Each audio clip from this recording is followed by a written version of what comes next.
Assalamualaikum warahmatullahi wabarakatuh. Salam, kami dari kelompok 6 Dasar Rekayasa Perangkat Lunak akan mempresentasikan hasil kerja kelompok kami yang berjudul Subsistem Pendaftaran Mahasiswa KKN.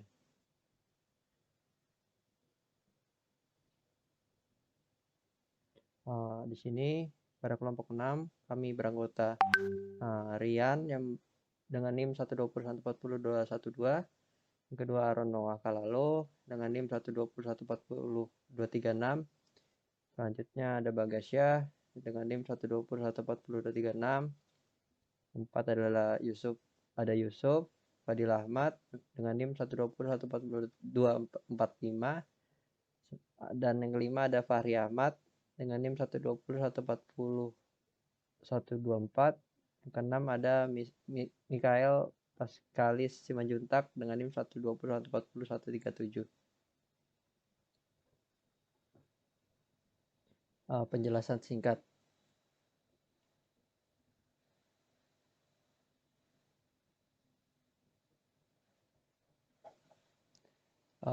Sistem pendaftaran KRS mata kuliah KKN ini ialah sebuah aplikasi yang melayani pendaftaran KKN bagi mahasiswa.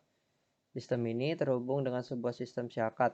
Terdapat beberapa faktor fungsionalitas yang menjadi perspektif produk.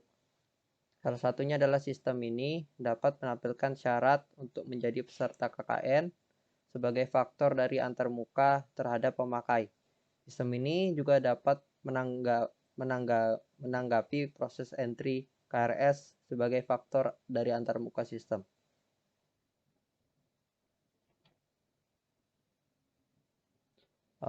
Penulisan dokumen ini bertujuan agar developer dapat mengoptimalkan kebutuhan dari perangkat lunak.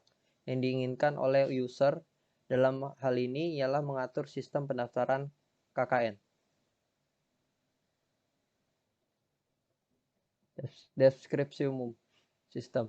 Sistem pendaftaran KRS mata kuliah KKN ini ialah sebuah aplikasi yang melayani pendaftaran KKN bagi mahasiswa. Sistem ini terhubung dengan sebuah sistem syakat. Terdapat beberapa faktor fungsionalitas yang menjadi perspektif produk. Salah satunya adalah sistem ini dapat menampilkan syarat untuk menjadi peserta KKN sebagai faktor dari antarmuka terhadap pemakai. Sistem ini juga dapat menanggapi proses entry KRS sebagai faktor dari antarmuka sistem. Perkenalkan, nama saya Rian Kodis Regar dengan NIM 120140212. Di sini saya akan menjelaskan mengenai karakteristik pengguna. Nah, di sini terdapat tiga pengguna. Yang pertama itu adalah mahasiswa. Mahasiswa di sini sebagai user dan memiliki hak untuk mengakses halaman sistem. Selanjutnya ada admin. Admin memiliki hak akses terhadap data. Selanjutnya dosen sebagai user dan memiliki hak akses ke halaman sistem. Nah, selanjutnya terdapat batasan-batasan perangkat lunak. Yang pertama itu mahasiswa hanya bisa mengambil mata kuliah KKN jika nilai mata kuliah lain tidak ada yang memiliki nilai E. Selanjutnya pengguna hanya memiliki satu akun. Selanjutnya pengguna merupakan mahasiswa dan dosen yang terdaftar dan terdata dalam pihak kampus. Selanjutnya mahasiswa hanya bisa mengambil mata kuliah KKN ketika sudah berada di semester 5 atau sudah mengambil 70 SKS. Selanjutnya adanya kapasitas mahasiswa yang bisa mengambil KKN. Nah, di sini ada kebutuhan fungsional dan kebutuhan non-fungsional. Kebutuhan fungsional di sini terdapat tiga kategori, yaitu ada kode, nama SKPL, dan keterangan. Nah, di sini kodenya kami mengambil kode SKPL F. F itu artinya fungsional 1. Di sini terdapat sampai F5. Nah, di sini juga terbagi-bagi, ada admin, mahasiswa, dan dosen. Di admin terdapat nama SKPL display, edit, dan delete. Di mahasiswa display, edit, dan display, entry, dan display lagi. Nah, di dosen ada display dan validation. Berikut keterangannya. Setelah itu ada kebutuhan non-fungsional. Di sini kami mengambil kode SKPL NF, artinya non-fungsional. Terdapat 4, yang nama SKPL-nya login, multi browser, multi bahasa, dan UI. Di sini berikut keterangannya. Nah, setelah itu ada DFD. DFD adalah data flow diagram. Adalah sebuah diagram yang menggambarkan tentang aliran data dari sebuah proses atau sistem, dan juga DFD menyediakan informasi mengenai luaran dan masukan dari setiap entitas dan proses itu sendiri.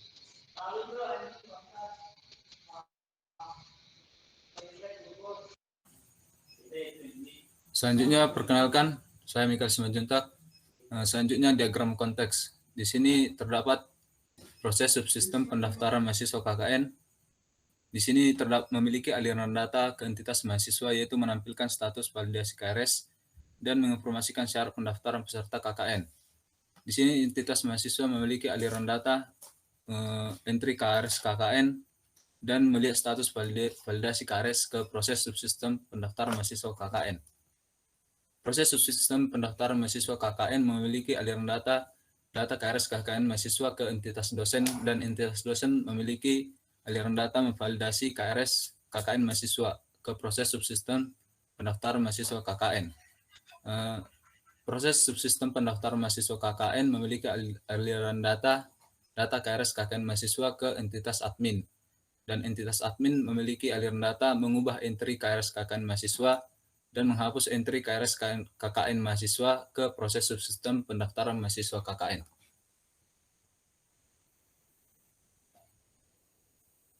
Selanjutnya, DFD level 0 sistem X, sama saja dengan DFD dan diagram konteks.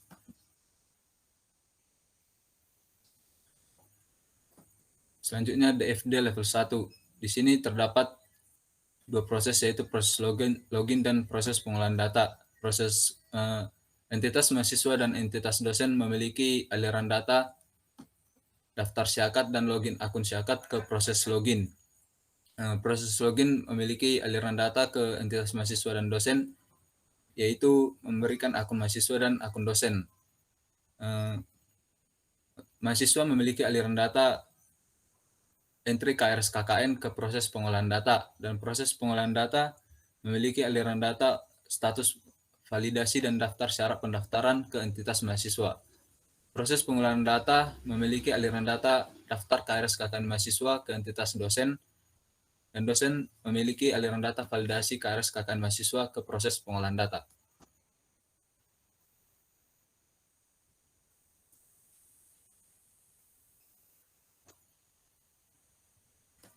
DFD level selanjutnya, DFD level 2. Proses 1.1 pengolahan data.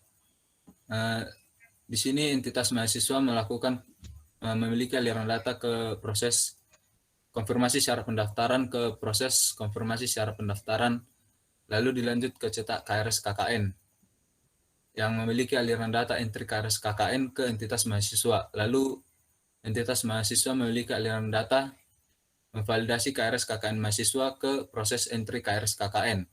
Lalu proses entry KRS KKN memiliki aliran data memvalidasi KRS KKN mahasiswa ke entitas mahasiswa.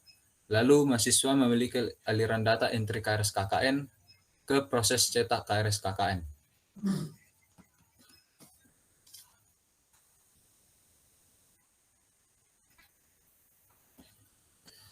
First page atau proses 1.1.1 sign up atau login. Spesifikasi proses untuk proses 1.1.1. Input nama data in, email data in, password data in, output data mahasiswa, data out. Body melakukan pengisian data dari nama email dan password. If nama sama dengan NA dan email sama dengan M sama dengan dan password sama dengan PW, data berhasil disimpan. Else data tidak dapat disimpan.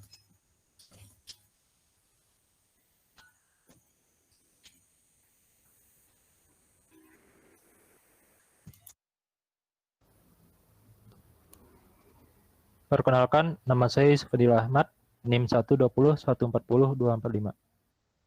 Untuk selanjutnya ada PSPEC, proses 1.1.2 pengolahan data 1.1 yang memiliki input nama data in, NIM data in, jumlah SKS data in, dan outputnya data mahasiswa. lalu bodinya memasukkan nama, NIM, dan jumlah SKS yang memiliki if nama sama dengan nama dan NIM, lalu NI dan IPK lebih besar dari 2,5 dan jumlah SKS 120. Lalu data mahasiswa diterima, else data tidak dapat diterima. Setelah itu PSPC proses 1.1.3 pengolahan data 1.2 yang memiliki input daftar KRS KKN, lalu memiliki output daftar KRS KKN juga. Bodinya adalah daftar KRS KKN. Lalu PSPC proses 1.2 pengolahan data 1.3 yang memiliki input validasi dosen, lalu outputnya validasi KRS KKN, dan bodinya dosen memvalidasi KRS KKN dan entry KKN dan cetak KRS.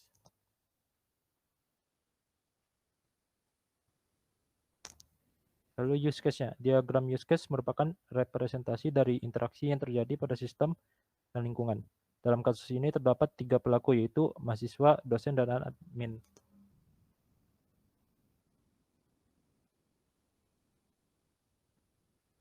Dan inilah diagram use case-nya. Aktor yaitu mahasiswa dan dosen dapat melihat mata kuliah KKN, lalu dapat memilih mata kuliah KKN dan menyimpan mata kuliah pilihan mahasiswa. Berikut ini adalah sequence diagramnya.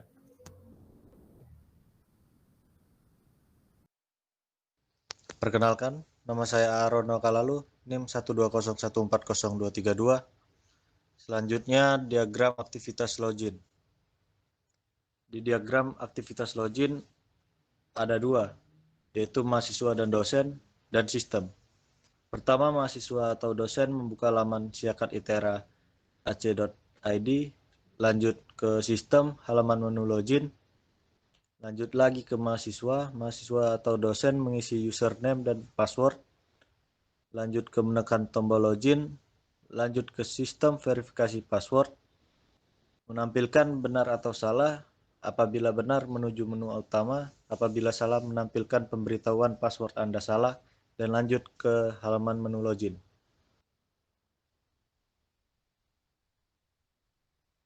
Selanjutnya, diagram aktivitas validasi. Diagram aktivitas validasi ada 3, yaitu mahasiswa, sistem, dan dosen. Yang pertama, mahasiswa masuk ke menu buat kartu rancangan studi, lanjut ke pilih mata kuliah KKN, lanjut ke sistem pilihan KRS KKN, pindah ke sistem, menyimpan pilihan mahasiswa, pindah lagi ke mahasiswa, meminta validasi dosen, lanjut ke mencetak KRS KKN mahasiswa, lanjut ke dosen, memvalidasi KRS KKN mahasiswa, pindah ke sistem, mengentri validasi KRS KKN mahasiswa, terakhir pindah kembali ke mahasiswa. Menu validasi berubah menjadi sudah tervalidasi. Selanjutnya, kelas diagram. Kelas diagram ada 3, yaitu mahasiswa, mata kuliah, kelas diagram ada 4, mahasiswa, mata kuliah, dosen, dan pendaftaran KKN. Mahasiswa ada NIM, nama, alamat, prodi, SKS, void simpan, dan void edit. Untuk mata kuliah ada kode MK, string, nama mata kuliah, SKS, dosen, void simpan, dan void edit. Untuk kelas dosen ada ID, integer, nama string, alamat varchar, void simpan, dan void edit. Terakhir ada kelas pendaftaran KKN, nama mahasiswa, KRS, SKS, void simpan, dan void edit.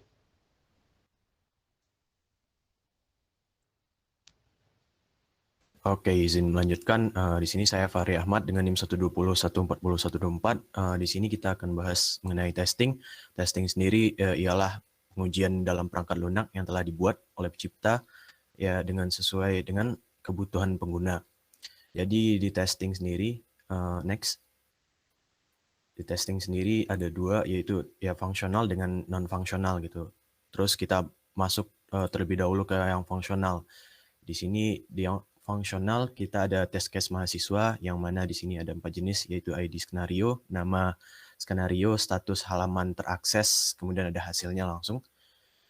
Di sini kita bisa lihat di pertama itu ada ID skenario UKRS F yang artinya fungsional 01. Kemudian nama skenarionya sendiri ialah mahasiswa melihat halaman utama dan melakukan login. Yang mana statusnya kita bisa lihat di sini statusnya valid, kemudian hasilnya sendiri ialah sistem menampilkan KRS, mahasiswa beserta MK dan juga status validasi KRS, tombol isi KRS, mengisi mata kuliah KKN, tombol cetak KRS, tab pembayaran UKT, dan juga tombol logout.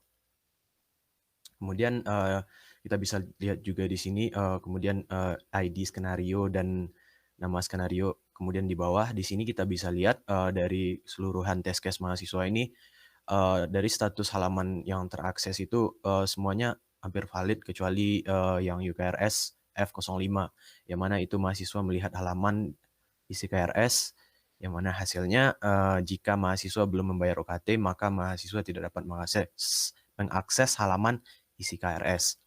Mungkin kita bisa lanjut ke test case selanjutnya.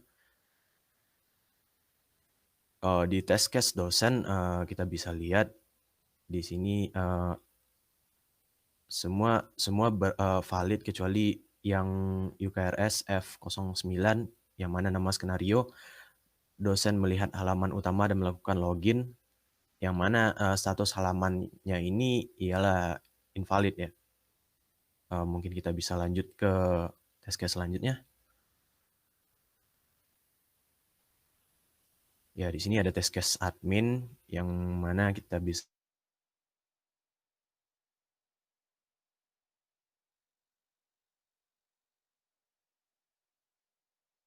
dari semuanya kita bisa lihat status F15 yang mana di sini nama skenarionya admin melihat halaman utama dan melakukan login, kemudian hasilnya itu kembali ke halaman utama.